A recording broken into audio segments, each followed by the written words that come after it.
एक बार की बात है, रथ यात्रा का त्योहार आया और पूरे शहर में उत्साह की लहर छाई थी। लोग अपनी भक्ति और उमंग के साथ रथ की ओर बढ़ रहे थे। इसी धूमधाम के बीच एक गरीब लड़का नाम राजू भी इस त्योहार के लिए उत्सुकता से तैयार हो रहा था। राजू की परिस्थितियां नाजुक थीं। उसके पास न केवल पैसे थे और न ही संसाधन। उसे सिर्फ दूसरों के जरिए यह त्योहार देखने का मौका मिलता था।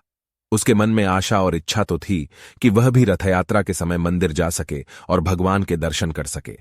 परंतु एक बार फिर वह दिन आ गया जब रथ यात्रा का समय आया।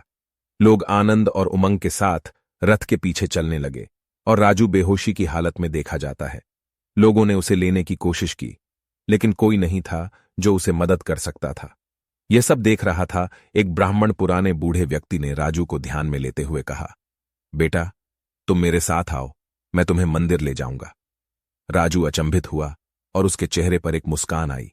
उसने बूढ़े व्यक्ति के साथ चलते हुए कहा, आपने मेरी मदद क्यों की? मेरे पास कुछ नहीं है और मैं आपको क्या दे सकता हूं? बूढ़ा मुस्कराते हुए बोले, बेटा, भगवान के दर्शन के लिए कुछ देने की जरूरत नहीं होती है।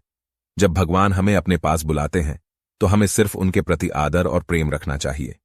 उन्होंने रथ यात्रा के समय मंदिर में राजू को ले जाया और वहां उसे भगवान के दर्शन करने का सौभाग्य प्राप्त हुआ।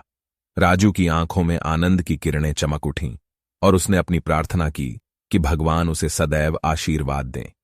इस कहानी से हमें यह सीख मिलती है कि अगर हमारे पास संसाधन नहीं है तो यह हमारी भक्ति और आदर को कम नहीं कर सकता। अगर हमारा मन पवित्र और सच्चे भावों से भरा होता है तो भगवान हमेशा हमारे साथ होते हैं और हमें आप्ति देते हैं। राजू की ईमानदारी, विश्वास और भक्ति ने उसे भगवान के पास ले जाने की अनमोल उपहार प्रदान की।